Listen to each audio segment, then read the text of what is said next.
기도하고 시작하겠습니다. 어제나 오늘이나 영원토록 우리를 향하신 사랑이 변함없으신 하나님, 오늘도 하나님의 그 은혜를 힘입어 하나님의 은혜를 더 간절히 사모하고 그 은혜로 더 풍성히 채우기 위해서 주님 앞에 왔습니다. 우리에게 예비하신 은혜 강물같이 쏟아 부어주셔서 우리 마음과 영혼이 만족함을 얻게 하시고 연약한 우리가 새 힘과 능력을 덧입고 일어나는 시간이 되게 해 주옵소서. 깊은 깨달음 속에 믿음의 확신을 가지고 주신 소중한 삶을 활기와 생기가 넘치는 역동적인 믿음의 삶을 살아갈 수 있게 하여 주옵소서. 오늘도 고린도전서 15장 부활에 관한 말씀을 함께 나누고자 합니다. 우리에게 주신 부활의 소망이 얼마나 위대하고 가치 있고 확실한 것인지를 깨닫는 소중한 시간으로 삼아 주옵소서. 예수님의 이름으로 기도합나이다. 아멘. 드디어 그 유명한 부활장에 왔습니다. 우리가 성경을 많이 배우고 알지만 성경의 키워드 하이라이트는 부활이죠. 복음서의 마지막도 부활로 끝나잖아요. 근데 이 고린도 교회에 부활에 대한 문제를 오해하는 분들이 있었어요. 그래서 부활이 누구는 있다 없다, 어떻게 부활이라는 게 있을 수 있냐, 그건 예수님만 부활한 거지 우리도 부활하냐, 뭐 이런 거 있잖아요. 오늘날 우리도 똑같은 문제를 안고 있잖아요, 사람들이. 그래서 이 부활이 무엇인지에 대해서 아주 완벽하게 논증을 했어요. 이 고린도전서 15장을 엄청 좋아하는데 하도 많이 봐가지고 막 거의 다 외우다시피 했지만은 보면 볼수록 야, 정말 이런 하나님의 소망을 우리에게 주시다니. 근데 바울이 너무나도 완벽하게 논증을 했어요. 그래서 거기 반박할 수 있는 자료가 없어요. 그만큼 완벽하게 논증을 했는데 이 부활과 복음서에서 증거한 부활과 계시록에 나오는 부활과 다 같은 얘기입니다. 성경에는 어디에선 이렇게 얘기하고 어디선 저렇게 얘기하는 게 아니에요. 십자가의 죽음과 부활의 산 소망은 똑같습니다. 그러니까 성경 전체가 얘기하는 것이 뭐냐면 십자가의 죽음과 부활에 관한 이야기예요. 그러니까 이것을 우리가 고린도전서 15장에서 확실하게 깨달아야 돼요. 우리가 앞에서 이제 12장부터 14장까지 은사에 관한 문제를 확실하게 정리를 사도 바울이 해줬는데 때로는 고린도 교인들한테 감사해요. 고린도 교인들이 그런 사고를 안 쳤으면 성경에 이거 기록 안 됐을 거 아니에요. 그 사람들이 사고 치는 바람에 문제가 다 드러난 거잖아요. 또 하나님의 또 섭리인 것 같아요. 그래서 이제 은사가 무엇인지 알게 됐고 은사에 대해서 우리가 어떻게 대해야 되고 어떻게 이해를 해야 되고 또 어떻게 사용해야 되는지 이제 알게 되었죠. 사랑이 왜 중요한지도 우리가 깨달았습니다. 그리고 이제 우리가 15장에 부활에 관해서 형제들아 내가 너희에게 전한 복음을 너희에게 알게 한다. 지금 바울이 고린도 교회에 복음을 전했거든요. 1장에 시작할 때 바울이 전한 것은 표적도 능력도 기적도 문법이 아니고 뭘 전했냐면 십자가의 복음을 전했거든요. 그래서 유대인들은 표적을 구하고 헬라인들은 지혜를 구하지만 나는 예수 그리스도의 십자가의 복음을 전한다. 근데 이 십자가의 복음은 세상 사람들이 볼 땐 미련하게 보이지만 구원을 얻는 우리에게는 하나님의 능력이 된다. 이렇게 정리를 했는데 여기서 그 바울이 전한 복음을 정의를 내리는 거죠. 전한 복음을 너에게 알게 한다. 이는 너희가 받은 거다. 또 그 가운데 너희가 서 있다. 그러니까 이 복음은 바울이 전했는데 그것을 알게 했는데 그 복음을 고린도 교인들이 받았어요. 받았고 그 복음 위에 서 있어요. 근데 이들이 받은 복음이 뭔지를 잘 이해를 못하는 거죠. 바울이 분명히 고린도 교회에 가서 가르쳐 주었는데 이 복음의 본질을 이제 이 사람 저 사람 와서 가르치고 이런 일 저런 일 경험하다 보니까 마음이 둔감해졌어요. 그래서 복음의 본질을 상실해 버렸어요. 그래서 이 복음에 대해서 다시 정의를 내려주는 거예요. 그래서 제가 성경 읽다가 이번 주에 우리도 복음에 대해서 한번 점검해 보자. 그래서 내일 설교가 복음입니다. 복음. 왜냐하면 보니까 제가 이제 많은 사람들을 접하고 부딪히면서 경험하는 게 뭐냐면 복음이 뭔지 모르는 그리스도인들이 태반이라는 거예요. 그럼 도대체 뭘 믿고 왜 신앙생활을 하는지 목적도 이유도 없는 거죠. 이런 불쌍하고 불행한 신앙을 하면 안 되잖아요. 그죠? 그래서 복음에 대해서 완벽하게 정의를 내리고 완벽하게 확신을 가지고 그 위에 서 있어야 돼요. 그래서 바울이 고린도 교회한테 이것을 아주 시간을 많이 내가지고 확실하게 논증을 했어요. 너희가 만일 내가 전한 그 말, 그 복음을 굳게 지키고 그 말이 곧 뭐냐면 복음이었거든요. 그 복음을 지키고 헛되이 믿지 아니하였으면 그로 말미암아 뭘 받아요? 구원을 받아요. 복음을 바울이 알게 했고 그들에게 전해서 그들이 받았고 그들 위에 서 있는 이 복음을 지키고 그 복음의 말씀을 지키고 헛되이 믿지 않고 확신을 갖고 그 위에 서 있으면 반드시 뭘 받아요? 구원을 받아요. 그래서 이것을 설명하는 거예요. 내가 받은 것을 먼저 너에게 전했다. 이 복음은 바울이 받은 복음을 전한 거예요. 이 복음은 바울이 만들어낸 것도 아니고 누가 만들어낸 게 아니에요. 바울이 받은 복음은 계시로 받은 복음이잖아요. 갈라디아서 1장에 나옵니다. 내가 이 복음은 계시로 받았다. 사람한테 배운 것도 아니고 누구의 코치를 받은 것도 아니고 누구 허락받은 것도 아니다. 내가 예수 그리스도의 계시로 말미암아서 이 복음을 받았다. 그래서 내가 계시 받아서 전한 이 복음 외에 너희가 다른 복음을 전하거나 다른 복음을 믿으면 저주받을지어다. 이렇게 선언했어요. 그러니까 우리가 복음이 뭔지에 대해서 명확하게 알아야 돼요. 안 그러면 저주받는 신앙이 되는 거죠. 저주받는 신앙이라는 말은 구원받지 못한다는 뜻이에요. 저주라니까 막 이상하게 우리는 해석을 하잖아요. 저주는 뭐가 저주냐면 구원받지 못해서 심판받고 멸망하는 게 이게 저주죠. 그보다 큰 저주가 어디 있습니까? 이 세상에 있는 거는요, 악인들도 잘 먹고 잘 살아요. 그러나 그들은 바람에 나는 겨와 같아서 어느 날 소멸되어지고 심판받고 끝나는 거죠. 그러나 예수 그리스도의 역사는 완전해서 영원히 존재하는 것이죠. 내가 먼저 너에게 전했다. 근데 전한 그게 뭐냐면 이는 뭐대로요? 성경대로 그리스도께서 우리 죄를 위해서 뭐 하셨어요? 죽으셨어요. 이게 이제 복음의 가장 기초란 말이죠. 그리고 장사 지낸 바 되셨다가 죽어가지고 장사 지냈다는 것은 사망했다는 거잖아요. 너에게 전해준 이 복음은 성경대로 그리스도께서 내가 죽어야 될 죽음을 예수님이 대신 갚아주셨다. 그리고 사망에 영원히 파묻혔다. 장사 지냈다 이 말이죠. 실제 이제 죽은 척 했다가 아니라 무슨 영이 와가지고 죽은 퍼포먼스를 한 게 아니라 실제 죽은 거예요. 실제 우리가 죽듯이 나 대신 내가 죽어야 될 죽음을 대신 죽어주셨어요. 그래서 내가 예수를 믿으면 예수님과 함께 죽었으니까 나는 죄와 사망의 값을 뭐 했어요? 지불한 거죠. 지불했으니까 나는 죄와 사망이 영원히 없는 거예요. 그래서 그 가운데 서 있어야 돼요. 1절에 그 가운데 서 있어야 돼요. 그리고 그것을 헛되이 믿지 않으면 반드시 구원을 받아요. 이 말은 부활에 이르게 돼요. 이 말이에요. 그래서 장사 지난 바 되었다가 뭐대로? 성경대로. 여기 성경대로 죽으셨고 성경대로 사흘 만에 다시 살아나셨어요. 그러니까 예수님은 이 땅에 오셔서 성경대로 오셨어요. 그래서 성경대로 죽으셨어요.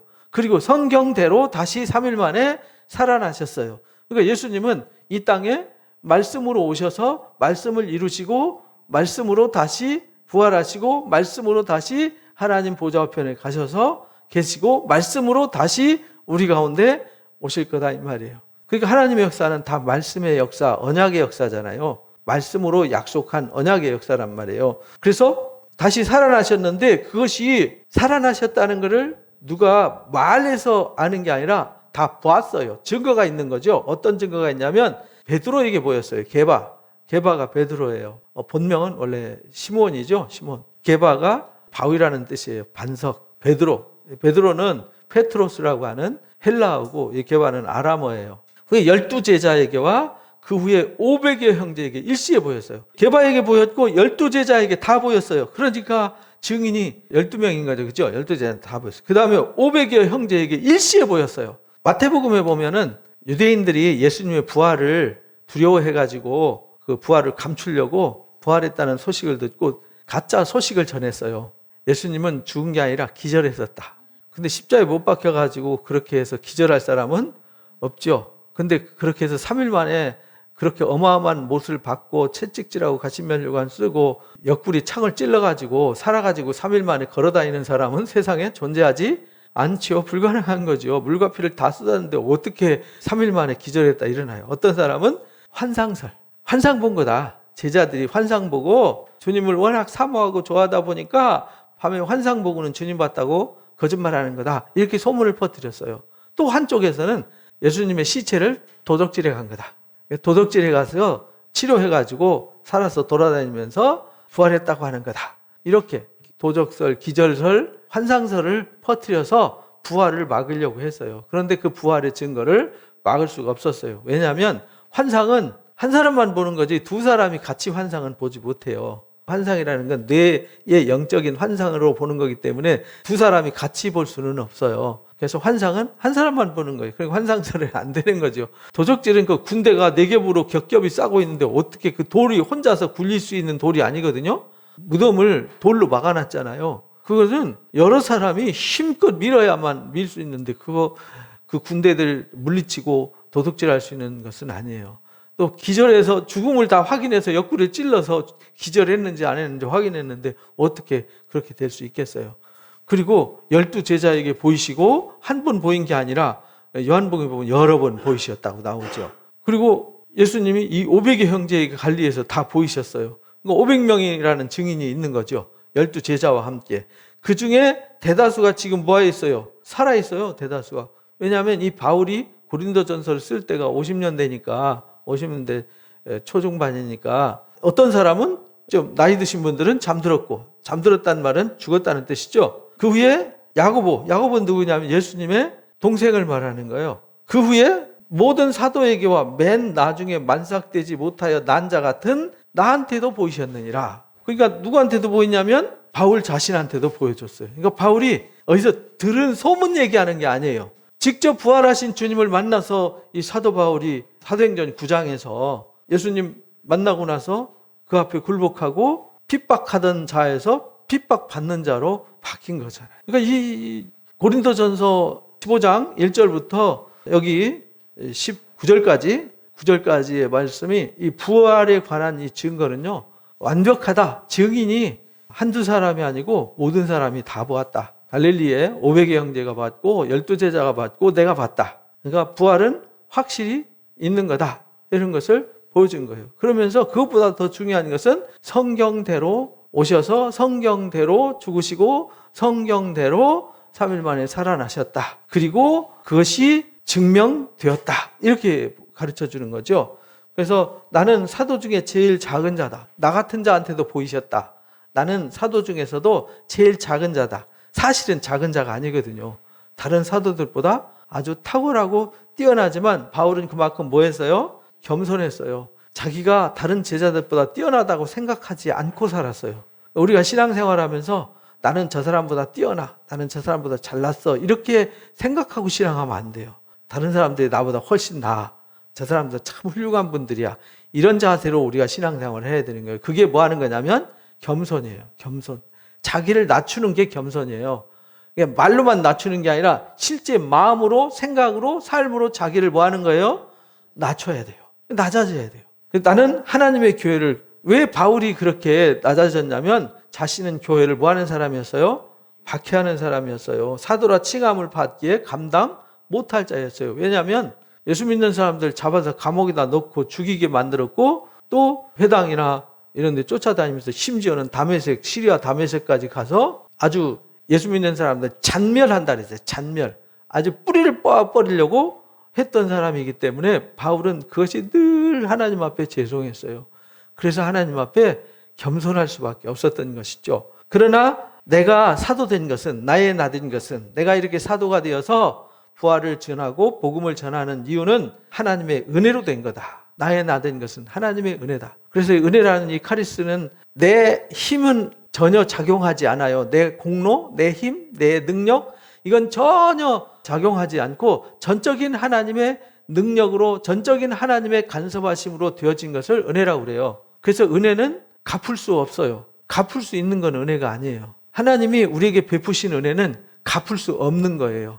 그래서 은혜라고 그러는 거예요. 갚을 수 있으면 은혜가 아니죠. 그죠? 그래서 하나님이 갚을 수 없는 은혜로 바울을 구원해 주셨어요. 왜냐하면 바울이 죄와 사망 아래 갇혀서 죽었어야 됐잖아요. 그런데 거기서 건짐받아서 부활의 산 소망에 참여하게 되었고, 그 부활의 산 소망의 증인이 되어서 지금 이 복음을 전한다는 것은 바울이 공부해서 된 것도 아니고 노력해서 된 것도 아니고 그런 소망을 가진 적도, 그렇게 되겠다고 스스로 맹세하거나 누구한테 도움을 청한 적도 없어요. 그냥 하나님이 꺾어서 하나님이 은혜를 베푸셔서 그 속에 은혜를 부으셔가지고 바울이 사도가 되게 했어요.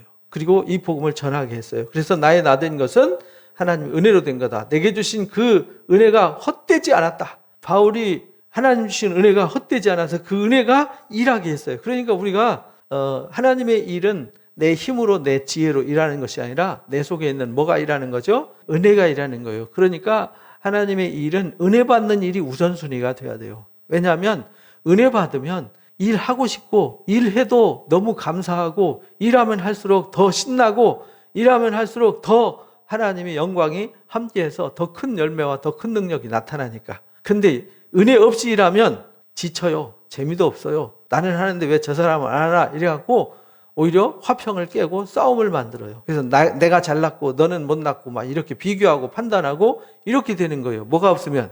은혜가 없으면. 그래서 내 마음과 내 삶에 그런 생각이 든다. 그럼 뭐가 떨어진 거죠?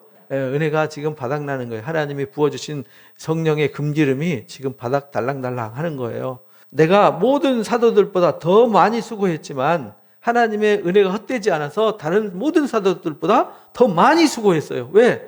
받은 빚이 너무 컸어요.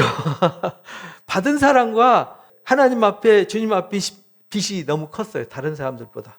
그래서 많이 사함받은 사람이 많이 사랑하는 거예요. 내가 하나님 앞에 너무 죄인이라는 것을 깨달아서 너무 고개 들 수 없을 정도의 사람이에요. 그런데 나를 주님이 용서해 주시고 나에게 은혜를 주셔서 나를 들어서 쓰세요. 그러면은 너무나도 감사하죠. 그죠? 그러니까 하나님을 더 사랑하고 더 하나님을 위해서 일하고 싶은 마음이 생기는 거죠. 근데 나 잘났어.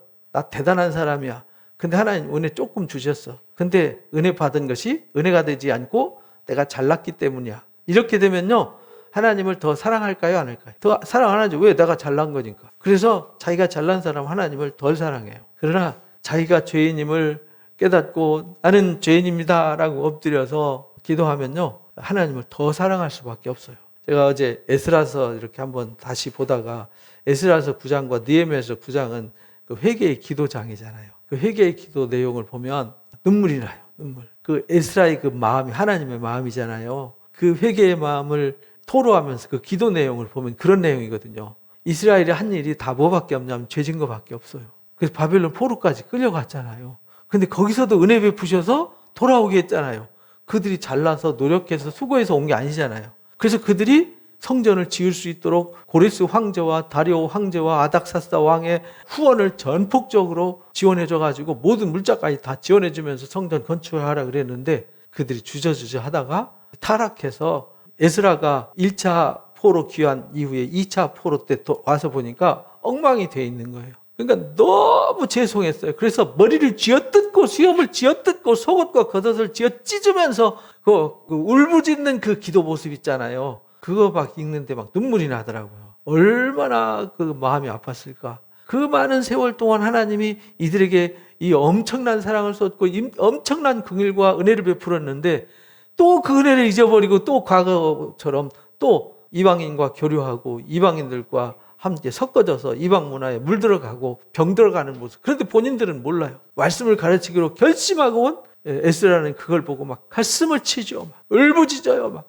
울부짖었더니 백성들이 그 기도 소리를 듣고요. 다 놀래가지고 맞아. 우리가 지금 뭐 하고 있지? 그래가지고 온 백성이 다 회개하고 다 회복되는 역사가 있어서요.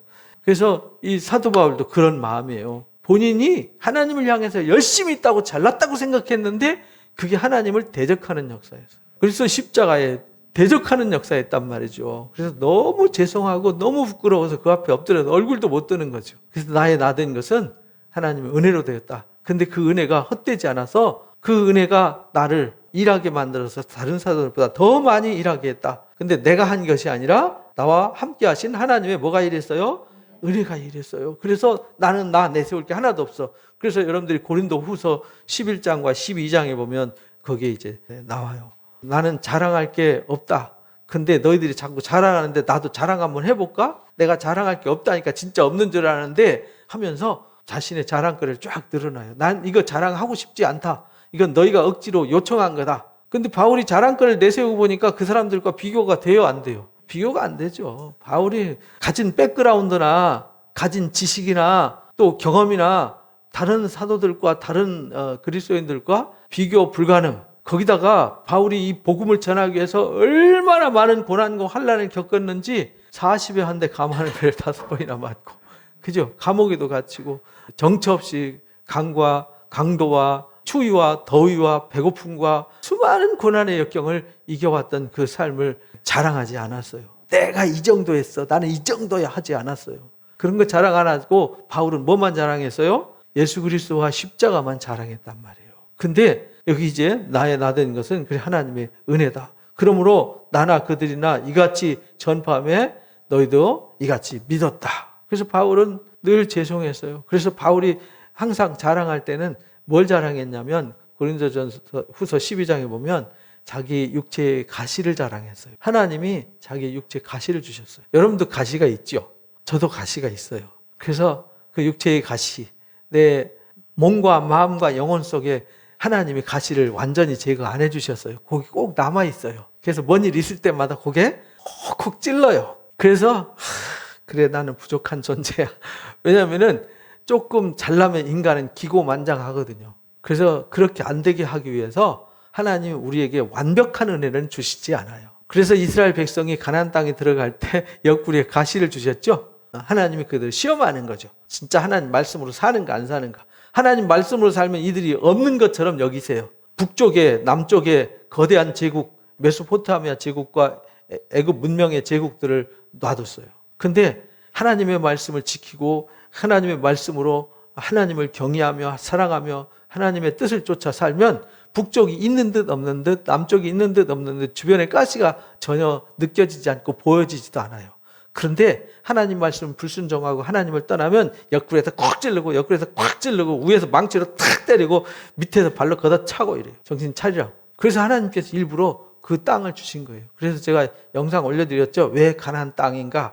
그 얘기가 그 얘기예요. 하나님이 그래서 그 땅을 주신 거예요. 다른 데도 안 주고 위에서 말 안 들으면 위에서 때리고 말 안 들으면 밑에서 때리고 옆에서 때리고 그러니까 피할 길이 없어요. 하나님 말씀으로 살아야만 되는 땅을 주신 거예요. 오늘 우리도 똑같아요. 우리는요 하나님의 은혜로 살 수밖에 없도록 하나님이 이끌어 가시는 거예요. 하나님 택하신 자들은 그렇게 하세요. 근데 바울도 그랬다는 거예요. 그런 나한테도 하나님이 이 부활의 증거를 주셨다. 그리고 내가 목격자다. 500의 형제가 목격자다. 12 사도가 목격자다. 그리고 성경이 목격자고 증인이다. 성경이. 그래서 성경대로 오셨고 성경대로 죽으셨고 성경대로 살아나셨고 성경대로 모든 사람들이 보였고 본인도 그 증거를 가지고 있고 말한다. 그러니까 여기서 논박할 자료가 없죠. 질문할 게 없잖아요. 진짜 봤어? 봤다니까? 나만 봤나? 12 사도도 봤는데 500명이 봤는데 뭐 또 할 말 없잖아요. 그리고 성경이 수천 년 동안 말씀으로 약속했고 그 약속을 이루었잖아. 하나님 말씀하셨고 말씀하신 대로 되었잖아. 근데 뭐 어쩌라고 이런 말이잖아요. 그러면서 여기 이제 그 당시에 고린도 교회에 그리스도께서 죽은 자 가운데서 다시 살아나셨다 전파되었는데 이게 복음이라 그랬잖아요. 근데 너희 중에 어떤 사람들은 어찌하여 죽은 자 가운데서 부활이 없다 하느냐. 고린도 교회 부활이 없다는 아주 정신 나간 사람들이 있었다 이 말이에요. 기독교는 부활이 없으면은 아무것도 아니라는 걸 여기서 논증하는 거예요. 만일 죽은 자의 부활이 없으면 예수님이 뭐할로 오셔가지고 고난당하고 죽냐 이 말이에요. 그리고 뭐할로 살아나시냐고요. 그죠? 그리스도께서 만일 살아나시 못하고 그냥 죽은 것으로 끝났다면 그 우리가 죽은 거나 예수님 죽은 거나 다를 게 뭐가 있어요? 대신 죽어서 죽은 걸로 끝나면 아무것도 아니죠. 아무것도 아니에요. 괜히 죽으신 거죠. 괜히 오셔서 고생하신 거죠. 왜? 나중에 나도 죽으면 죽어야 되니까. 우리가 전파하는 것도 헛것이고 너희 믿음도 헛거다. 그러니까 기독교의 십자가의 복음, 부활의 복음 이게 두 개는 성경의 키워드란 말이에요. 이게 하나님의 사랑이거든요. 이게 생명이란 말이에요. 십자가의 죽음이 사망을 끝내버렸어요. 그리고 다시 살아남으로 영원히 사망과 상관없는 새 생명을 주셨어요. 이것에 대한 우리가 확신이 있어야 된다는 거예요. 만일 우리가 부활이 없다면 하나님의 거짓 증인이 되는 거다. 그렇잖아요. 왜냐하면 바울이 전하는 복음이나 기독교가 전하는 복음이 부활의 복음인데 이 부활의 복음이 없다면 그건 교회가 아니고 그건 그리스도인이 아니에요. 여러분들이 주변 사람들, 예수 믿는 사람들한테 십자가 부활에 대해서 물어보세요. 십자가 부활에 대해서 그렇게 심각하게 생각하는 사람 없어졌어요. 우리나라 처음 복음 들어와가지고 전한 게 뭐냐면 십자가 부활의 복음이었거든요. 그리고 주님 다시 가셨다가 오신다는 거. 그래서 저녁 노을에 이렇게 벌건 구름만 보여도 내 주님 구름 타고 오실까 봐서 저기 구름 타고 주님 오실까? 왜냐하면 그 많은 환난과 핍박을 당하면서 일본 놈들한테 어마어마한 환난과 핍박을 당했잖아요. 그때에 주님 그때 다시 오실까? 이때가 말세인가? 이래가지고 주님 고대가도 지어서 불렀어요. 그만큼 주님에 대한 다시 오심에 대한 복음, 십자가 부활에 대한 복음이 이 우리 기독교의 기초가 돼 있었는데 이제 문명이 발달하고 먹고 살만하고 경제가 발달하고 지식이 발달하고 사회가 발달하다 보니까 부활 관심 없어요. 왜? 세상이 좋잖아요. 세상 먹고 살만하고 재밌고 좋으니까 주님 오시는 것도 안 기다려요. 주님 굳이 안 기다려도 세상 살기 좋은데 뭐. 그죠? 그러니까 부활 별로 관심도 없어요. 십자가 별로 관심 없어요. 그만큼 이제 병들어가는 거죠. 그래서 이 고린도 교회도 바울이 처음에 가서 전한 복음이 십자가 부활의 복음이었는데 일부 사람들이 바울이 떠난 뒤에 전도된 사람도 있고 또 그 이후에 온 사람도 있잖아요. 근데 부활이 없다는 사람들이 있어요. 그러면은 예수님이 괜히 죽으셨다. 그리고 부활이 없다면 우리가 믿는 것 헛되고 우리가 다 거짓말쟁이가 되는 거다. 그렇잖아요. 거짓증이라는 말은 거짓말쟁이, 사기꾼이라는 거잖아요. 그럼 우리가 사기친 것밖에 더 되냐? 이런 말이거든요. 우리가 하나님이 예수님을 다시 살리셨다고 증언했기 때문이다. 만일 죽은 자가 다시 살아나는 일이 없으면 예수님을 살릴 필요가 없으셨다. 그러니까 살리셨다. 그러니까 죽은 자 가운데서 살아나는 것은 스스로의 힘이 아니라 하나님의 힘에 의해서 살아난 거잖아요. 그러니까 우리도 똑같이 내 힘으로 살아날 방법 없어요. 그래서 사람이 부활 생각도 못 하는 거죠. 이해도 안 되는 거죠. 왜? 내 힘으로 안 되니까. 내 힘으로 되는 것만 사람은 이해를 하거든요. 사람의 힘이나 방법으로 이해되지 않으면 이해 못 해요. 근데 그 죽음을 일으키는 그 일은 누구만 할 수 있어요? 하나님만 할 수 있어요. 사탄이가 하나님과 능력이 방불하잖아요. 그죠? 근데 못하는 거 딱 한 가지 있어요. 뭐죠? 생명을 주는 거, 생명을 살리는 걸 못해요. 사탄이가 제일 잘하는 게 뭐냐면 생명을 죽이고 파괴하는 것만 잘해요. 병들게 하고 부패하고. 그래서 화려하게 유혹을 해가지고 사탄의 방법은 유혹과 사망이란 말이에요. 만일 죽은 자가 다시 살아나는 일이 없으면 예수님도 다시 살아나실 일이 없었을 것이다. 그 말은 예수님 오셔서 십자가 지실 필요도 없었고 다시 살아나는 부활의 역사도 필요 없는 거다. 그리스도께서 다시 살아난 일이 없으면 너희 믿음도 헛되고 너희가 여전히 어디 가운데 있어요? 그러니까 우리의 믿음이 헛되고 제일 중요한 거는 우리가 죄 가운데 있다. 죄 가운데 있다는 얘기는 죄의 종이 돼서 심판과 영원한 사망에 이르게 되는 거다. 이걸 이제 깨닫게 하는 거예요. 또한 예수 믿다가 죽은 사람도 여기 잠자는 자들이 여기도 이제 바울은 죽었다고 안 하고 뭐라고 표현해요? 잠잔다 이렇게 표현했어요. 예수님도 오셔서 나사로가 잔다 이렇게 표현했어요. 사람들은 죽었어요. 왜냐하면 무덤에다 넣어가지고 나흘이 지나서 썩은 시체 냄새가 나잖아요. 그런데 예수님은 잔다 이렇게 말씀하셨어요. 그래서 우리는 그리스도 안에서 죽은 자들은 죽어서 끝나. 죽음이라는 건 끝을 말하는 거거든요. 사망이라는 건 끝을 말하는 거예요. 그러니까 그리스도인들에게는 끝이 있어요, 없어요? 그래서 죽음이라고 표현하지 않고 뭐라고 표현하냐면 잔다. 잔다는 말은 어떤 의미가 포함되어 있죠? 다시 흔들어 깨우면 일어난다라는 의미가 포함되어 있는 거예요. 그래서 잔다고 표현한 거예요. 만일 그리스도 안에서 우리가 바라는 것이 이 세상 삶뿐이라면, 이 세상에서 사는 이 생명이 전부라면, 이 100년이라는 세월, 50년이라는 세월 사는 게 전부라고 생각한다면 그 태어나나 안 태어나나 별 의미가 없잖아요. 그렇잖아요. 100년 전에 500년 전에 태어난 사람이 태어났었는지 안 태어났었는지 아무도 관심 없고요. 기억하는 사람 단 아무도 없어요. 그죠? 기억은 누가 하는 거죠? 살아있는 사람만 기억하는 거예요. 여러분들이 기억하는 사람 누구예요? 여러분들 뭐 증조할아버지, 고조할아버지 기억나나요? 저는 할아버지도 기억도 안 해요. 할아버지 얼굴 본 적도 없어서 할아버지가 누군지도 모르고 할머니 누군지도 몰라요. 기억도 안 나니까 제가 할아버지 있었나? 몰라요. 그냥 있었다니까 있는 줄 아는 거지. 본 적이 없어요. 어떻게 생겼는지도 몰라요. 사진도 안 남겨놓으셨더라고. 모릅니다. 그러니까 지구상에 수천억 명이 태어났다가 죽었어요. 누가 기억해요? 기억하는 사람 단 한 명도 없어요. 그럼 우리는 누가 기억할까요? 자식들이나 기억하겠죠. 그것도 뭐 몇 년 지나면 제삿날이나 추도 예배한다고 기억이나 한번 할까? 기억 안 합니다. 그래서 아버지 돌아가신 지가 10몇 년 됐는데 명절 때나 뭐 일 때나 한 번씩 생각나지 생각이 잘 안 나요. 그래서 어떤 데 죄송하더라고요. 매일 생각나야 되는데 그죠? 근데 돌아가신 지 얼마 안 됐어도 매일 생각나지는 않아요. 그죠? 그만큼 우리가 불쌍한 존재라는 거예요. 죄 아래 있다는 말이 무슨 말이냐면 영원히 끝났다. 사망이라는 말은 끝난 거를 사망이라고 그래요. 그래서 우리는 사망한 게 아니라 잠자는 거예요. 다시 깨어나야 되니까. 그래서 모든 사람 가운데 우리가 제일 불쌍한 사람이 되는 거다. 왜? 예수 믿는다는 근거로 핍박받고 미움받고 하고 싶은 거 다 못하고 절제하면서 살아야 되잖아요. 자기 육신의 욕망, 화려한 욕망을 다 펼치고 그냥 육체를 불사르고 어차피 죽는 거 그렇게 살아야 되는데 우리는 그거 안 하고 살잖아요. 왜? 그게 사로잡히면 영원히 사망에 이르니까 우리가 그 사탄의 유혹을 물리치고 어둠을 물리치고 어둠과 싸우고 빛의 길을 가기 때문에 세상 사람들 볼 때는 왜 저렇게 재미없게 사는 거야? 어떤 분이 그러더라고요. 예전에 직장 다닐 때 담배도 안 피고 술도 안 먹는다 그러니까 야 그럼 무슨 재미로 사냐? 이러더라고요. 술 안 먹으면 무슨 재미로 살아? 그냥 술 먹고 노래방에 가서 떠들고 어디 단란주점 가서 막 꾀꾀거리고 막 하고 좀 설치고 다니고 막 흥청흥청 하면서 좀 그런 맛도 있어야 되는데 그럼 뭔 재미로 사냐? 저는 당신보다 더 재밌게 삽니다. 그래서 저는 예수 안에서 얼마나 행복하고 감사한지 모릅니다. 당신이 아침에 술 먹고 일어나서 이제 해장국 먹느라고 고생하고 하루 종일 꽥꽥하고 저녁에 먹고 토하고 막 소화제 먹고 약 먹고 육체와 병 들어가지만 저는 성령의 세술에 취해가지고 하늘의 기쁨이 충만하고 몸도 건강하고 마음도 건강하고 삶도 건강하고 당신보다 100배는 행복합니다. 걱정하지 마십시오.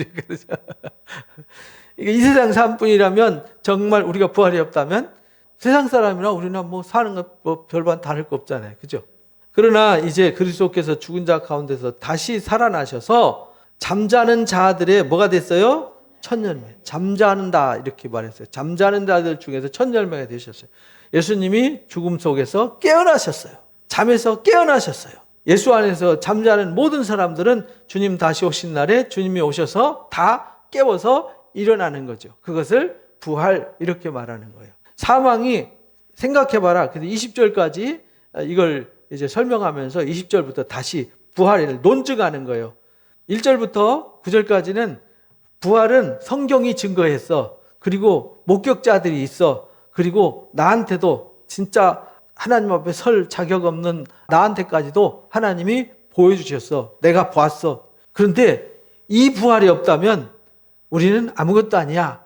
그러면서 그 부활이 뭔지를 설명해 가는 거죠. 부활이. 잠자는 자는 첫 열매가 되셨는데 사망이 죽음이 사망 죽음이라는 것 끝이 뭘로 시작되었냐면 한 사람 아담으로 시작되었어. 그것처럼 죽은 자의 부활도 몇 사람? 한 사람 둘째 아담 대신 예수 그리스도로 말미암는 거야. 로마서 5장에서 배운 말씀이죠. 한 사람이 불순종함으로 사망이 이 땅에 왔고 한 사람이 순종함으로 이 땅에 생명이 온 거라는 거예요. 이걸 설명하는 거예요. 나중에 이제 고린도후서 5장에서 또 배워요. 아담 안에서 모든 사람이 죽은 것 같이 그리스도 예수 안에서 모든 사람이 삶을 얻는다. 아담 안에서 모든 사람이 죄 아래 갇혀서 모든 사람이 다 죽었잖아요. 안 죽는 사람이 있어요? 다 죽어요. 그것처럼 그리스도 안으로 들어오면 모든 사람이 다 살아요. 그러니까 우리가 어디로 와야 돼요? 그리스도 안에. 그래서 1절의 말씀에 너희가 전한 복음을 받았으면 너희가 복음을 알았고 받았으면 그 위에 서 있어야 돼요. 그 안에 있어야 돼요. 그래야 구원을 받아요. 그게 1절 2절 말씀이잖아요. 우리가 복음 안에 있어야 구원을 받는다는 이 사실을 사람들이 이 삶을 얻는다는 이 사실이 느껴지지 않아요. 이게 느껴지는 게 신앙이에요. 이게 느껴지면은 기쁨이 있죠. 왜? 남들이 누리지 못하는 나는 소망이 있는 삶을 오늘 의미 있는 삶을 살아가는 거잖아요. 세상 사람들은 오늘 지나가면 오늘 유효기한 끝나는 거잖아요. 그죠? 쉽게 말하면 감옥 간 사람이 X차 치면서 감옥 나갈 날짜 기다리듯이 사형수가 사형 날짜 기다리면서 X표 치듯이 내가 이 땅에 태어나서 죽을 날 기다리면서 죽을 날 날짜 하나 삭제한 것밖에 안 되는 거죠. 그렇잖아요. 더 나아지는 게 뭐가 있어요. 물론 뭐 재물이 좀 늘어날 테고 주름살도 늘어날 테고 흰머리도 늘어나겠죠. 근데 그거는 좋은 게 아니잖아요. 그래서 그리스도 안에서만 모든 사람이 생명을 얻게 만들었어요. 그러나 각 사람이 차례대로 돼요. 순서가 있어요. 순서. 첫 번째는 예수님이 잠자는 자들 중에서 첫 열매가 되셨어요. 예수님이 모델이 되신 거죠. 그래서 예수 믿으면 다 예수님처럼 되는 거예요.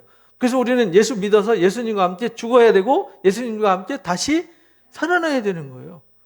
안 죽는 사람은 안 살아나요. 죽어야 사는 거죠. 안 죽는 사람은 절대 살아나지 않습니다. 그러니까 저와 여러분은 십자가에 뭐 해야 돼요? 못 박혀서 죽어야 돼요. 죽는 경험을 해야 돼요. 죽었다가 다시 살아나면 내가 없어지잖아요. 내가 없어지니까 나의 옛날의 사소한 감정과 육신의 생각에 매이지 않아요. 그런 것에 연연하지 않아요. 그 다음은 그가 강림하실 때 그리스도 안에 있는 자들, 그리스도에게 속한 자들, 접붙여져 있는 자들, 그 후에는 마지막이니 그가 그 후에 무슨 일이 일어나면 모든 통치와 모든 권세와 능력을 뭐하고요? 멸하고 이 세상을 심판하시고 이 말이에요. 끝내시고 나라를 아버지께 바친다. 그래서 이 세상 모든 걸 다 끝내고 이제 나라를 하나님께 바친다. 이 말은 하나님의 통치를 완성시킨다. 이런 말이에요. 그래서 그가 모든 원수를 발 아래 둘 때까지, 이 말은 원수를 멸망, 사탄을 잡아서 불못에 집어 넣을 때까지, 끝날 사탄의 사망의 권세를 끝날 때까지 반드시 무슨 노릇해요? 왕노릇. 이 왕노릇해야만 이게 가능한 거잖아요. 그때까지 주님이 이 세상에 보이지 않는 영적 통치가 이루어지는 거예요. 그래서 우리가 그리스도 안에 있으면 누구 통치를 받는 거죠? 그리스도의 통치를 받아요. 그래서 그리스도의 통치를 받는 사람들은 이미 하나님의 나라가 그 속에 임했다. 누가복음 17장에 예수님이 그렇게 가르쳐 주셨잖아요. 이미 우리에게 하나님 나라가 임했어요. 그래서 니고데모한테 거듭나야 하나님 나라를 볼 수 있다. 니고데모는 앞에 있는 하나님의 나라를 보고도 못 봤어요. 그죠? 근데 왜 못 봤느냐? 거듭나지 않아서 못 봤어요. 제자들도 거듭나지 않아서 몰랐어요. 언제 알았느냐? 오순절 성령 받고 나서 그들이 눈이 떠지고 거듭난 뒤에 비로소 알았어요. 아, 십자가 지고 나를 따르라 하신 말씀이 이런 말씀이었구나. 그래서 그들은 자기를 내어놨어요. 죽었어요. 그래서 자기 뜻은 없어졌어요. 누구 뜻으로 살죠? 오직 주님의 뜻으로 살아요. 이게 그리스도인이에요. 근데 오늘날 그런 그리스도인들이 얼마나 될까요? 이게 이제 걱정인 거죠. 그래서 반드시 왕노릇한다. 맨 나중에 멸망할 원수는 누구죠? 사망. 그래서 성경의 역사는요, 사망을 사망시켜서 사망을 끝내는 것이 하나님의 역사란 말이에요. 사망을 사망시켜서 사망을 끝내면 뭐가 없어지는 거죠? 사망이 영원히 없어지는 거죠. 그러면은 사망이 없으니까 우리가 뭐 하는 거죠? 영원한 생명과 영광을 누리게 되는 것이죠. 만물을 그 발 아래 두셨다 하셨어요. 만물을 그 발 아래 두셨어요. 그러니까 만물 아래 둔다는 말씀하실 때 예수님은 만물 아래 속했어요? 안 속했어요? 만물이 예수님 발바닥 밑에 있는데 예수님은 만물 속에 있어요? 위에 있어요? 그래서 요한복음 3장에 위로부터 오시는 자 이렇게 말하는 거예요. 왜 위로부터 왔냐? 만물에 속하지 않았어요. 그래서 위로부터 오신 자는 하나님의 말씀을 한다 이렇게 말해요. 왜? 땅에 속한 자는 땅에 속했기 때문에 땅의 얘기밖에 안 하잖아요.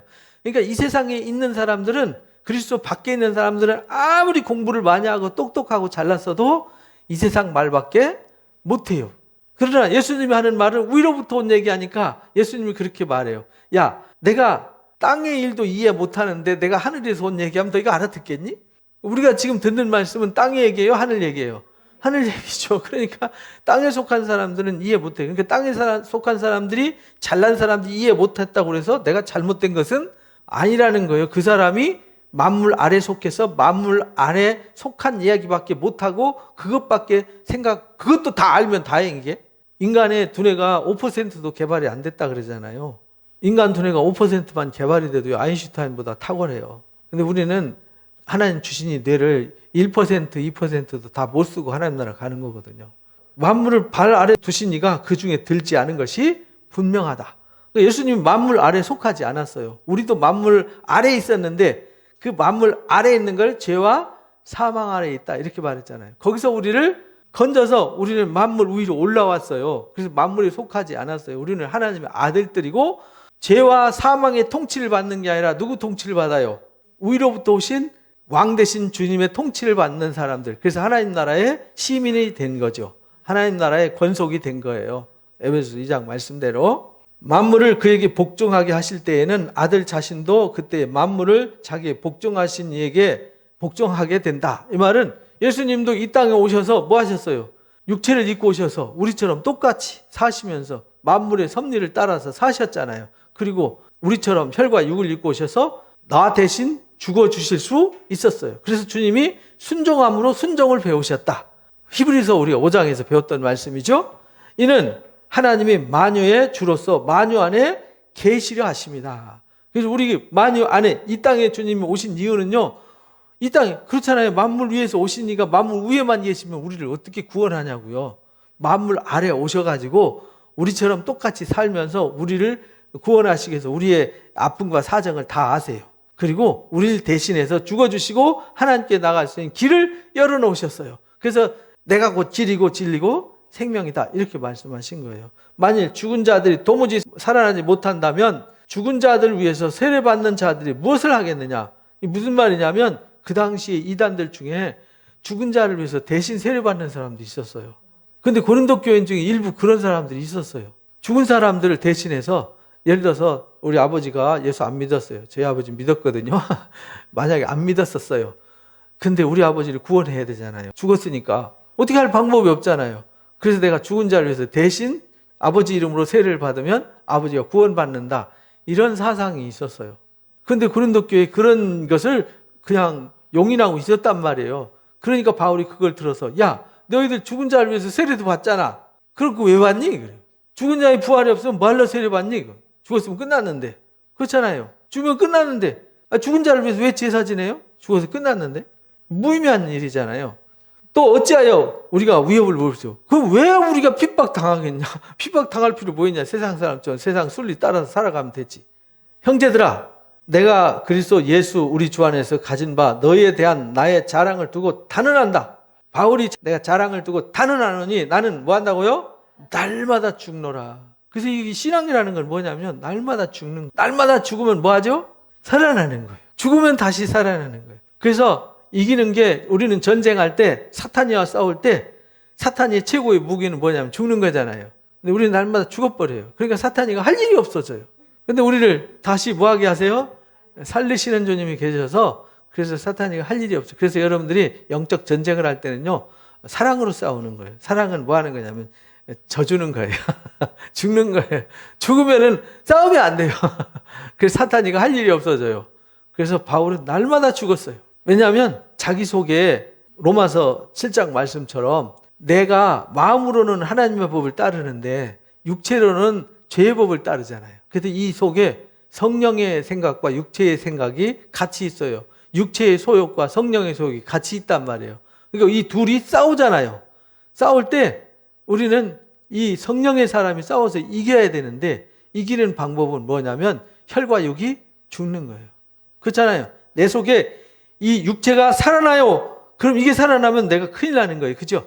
내 속에서는 영이 싸워서 이기는 거지만 밖으로는 이게 죽었으니까 상대방과 싸울 일이 없어지는 거예요. 내 마음에 미움 딱 올라오는데 이 성령의 사람이 내 이름 하고 탁 때려서 잡아버렸어요.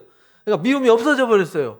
그 바울이 날마다 이게 죽었다 이 말이에요. 내 육체 속에 있는 혈기, 미움, 증오, 악한 생각들, 죄의 생각들이 날마다 죽었어요. 그러니까 바울이 죄에 사로잡힐 일이, 그러니까 싸울 일이, 근데 죄가 살아나고 성령이 소멸되어 버리면 육체의 지배를 받아서 앞에 사람 들이받고 뒤에 사람 들이받고 옆에 사람 들이받고 맨날 사고 치면서 징글징글하게 살아가는 거죠. 맨날 마음의 고민과 근심과 두려움과 염려와 증오로 살아가는 거죠. 불쌍하게. 그래서 바울은 날마다 죽어요. 왜? 부활의 삶이 있기 때문에 굳이 내 육체의 욕망을 쫓을 일이 전혀 없어지는 거죠. 왜? 육체의 사람은 그리스도와 함께 뭐 했으니까? 못 박아서 죽어버렸으니까. 그래서 날마다 죽는 거예요. 왜? 육체의 소욕이 살아나지 못하도록. 내가 사람의 방법으로 예배소에서 맹수와 더불어 싸웠다면 내가 무슨 유익이 있겠냐? 그렇잖아요. 우리가 맹수와 여기서 이제 사자하고 싸운 게 아니라 맹수 같은 인간하고 싸우면 무슨 유익이 있겠냐 이 말이에요. 여러분이 맹수 같은 남편과 아내와 친구와 이웃과 뭐 주변 사람들과 싸워서 무슨 유익을 얻겠어요? 그건 무의미한 일이거든요. 혈과 육은 하나님 나라를 유업으로 얻지 못해요. 그리고 성내는 것이 하나님의 의를 이루지 못한다고 야고보서 1장에서 가르쳐 주셨잖아요. 죽은 자가 다시 살아나지 못한다면 내일 죽을 텐데 먹고 마시자 하지 않겠느냐. 부활이 없으면은 뭐 어차피 죽을 거 신나게 살다 가지. 그렇게 절제하면서 힘들게 살다가 갈 필요가 뭐 있냐 그런 말이죠. 부활이 없다면 무의미한 거죠. 그러니까 뭐 하지 말라고요? 속지 마라. 속지 마라. 지난주에도 말씀을 드렸죠. 속지 마라. 악한 자들의 말에 속지 마라. 악한 동무들은 선한 행실을 뭐 하죠? 더럽히면서 어차피 이 세상 한 번 사는 건데 이 세상 한 번 사면 끝나는 인생 이렇게 살아야지 라고 그래서 지 멋대로 살잖아요. 그래서 자기 행실이 더럽혀지는 거죠. 우리는 깨어 의를 행하고 뭐 하지 말아야 돼요? 죄를 지으면 안 돼요. 하나님을 알지 못하는 자가 있기로 내가 너희를 부끄럽게 하기 위해서 이 말을 한다. 고린도 교회의 교인인데 성도인데 누구를 몰라요? 하나님을 알지 못해요. 십자가와 부활을 모르면 하나님을 모르는 거예요. 하나님 안다는 건 가짜 하나님. 북이스라엘이 요즘 아합 왕이 죽었잖아요. 그죠? 그 아들 아하시아도 죽잖아요. 그 여호람도 죽고 이제 예후 왕조에 의해서 징계를 당하고 이렇게 되는데 그 사람들이 하나님을 섬겼어요. 남유다 왕국이 하나님 열심히 섬겼거든요. 제사 엄청나게 했어요. 천천에 만만에 강수 같은 기름과 피를 쏟아가지고 짐승을 불살르면서 열심히 하나님을 섬겼어요. 근데 그들이 바벨론 포로로 끌려가고 북이스라엘은 아수르로 잡혀가서 끝나버렸어요. 왜 그렇게 됐냐? 그들은 하나님을 안다고 생각했는데 하나님을 몰랐어요. 이사야서 29장에 그래서 그렇게 가르쳐요. 사람의 계명으로 잘못 가르침 받아서 그렇다. 우리가요, 사람의 계명으로 잘못 가르침 받으면 안 돼요. 교회는 뭐 하는 곳이냐면 복음을 가르치는 곳이에요. 교회에 복음이 없으면 교회는 교회가 아니에요. 생명이 없는 무정란을 100년 품어봤자 거기선 생명이 나오지 않습니다. 생명이 뭐냐? 복음이 생명이에요. 누가 묻기를 죽은 자들이 어떻게 살아나며 어떤 몸으로 다시 오느냐라고 묻는데 이거 확실하게 가르쳐주겠다.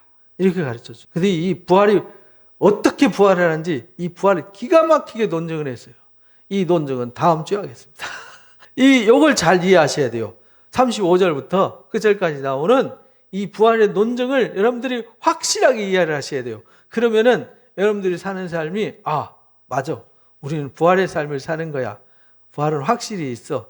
맞지. 부활은 그런 거구나. 이렇게 이해를 할 수 있어요. 이 성경 이야기는요. 읽으면 읽을수록 기가 막힌 하나님이 우리를 향하신 사랑의 스토리란 말이죠. 근데 이것은 이 세상에 지혜 있는 사람들이 알지 못해요. 알 수가 없어요. 왜냐하면 만물 아래에 있기 때문에 기고만장해도 알 길이 없어요. 100년, 1000년, 만년 연구하고 IQ가 200이 되고 500이 되고 1000이 돼도 몰라요. 알 수가 없습니다. 병아리가 아무리 뛰어나도요. 달걀 껍질 안에서는 세상을 볼 수가 없어요. 껍질을 깨고 나와야만 볼 수 있어요. 그 껍질을 깨고 나오는 것을 깨닫는다 이렇게 말해요. 그걸 우리는 거듭난다 이렇게 말하는 거예요. 우리 육체의 껍질, 이 죄와 사망의 껍질을 벗어서 이제 주님을 볼 수 있고 하나님을 볼 수 있는 것, 그걸 하나님을 안다 이렇게 말해요. 예수님과 하나님을 아는 게 영생이라고 요한복음 17장 3절에 가르쳐 주셨잖아요. 예수님과 하나님을 아는데 예수님과 하나님이 이 땅에 오셔서 핵심적으로 한 것이 십자가와 부활의 복음이란 말이에요. 이 사실을 여러분은 확실하게 아시고 그 복음 위에 서시고 그 복음 안에서 사시기를 주님의 이름으로 축복합니다. 그래서 그 부활의 주인공이 돼야지 부활이 없고 십자가가 없는 신앙은 죽었다 깨나도록 열심히 수고해봤자 아무 의미가 없습니다. 세월 낭비죠. 무정란이 되지 마시고 언제든지 품으면은 새 생명으로 뿅 하고 나와서 주님처럼 주님의 형상으로 다시 주님의 몸으로 완전한 몸이죠. 지금 현재 병들고 찌그러진 우리 몸이 아니라 완전한 새 몸으로 부활하게 되는 겁니다. 그 영광을 여러분들 목격하고 그 영광에 참여한 자들이다. 그 영광의 주인공이 되었음을 잊지 마시고요. 믿음으로 승리하시길 주님의 이름으로 축복합니다. 합심해서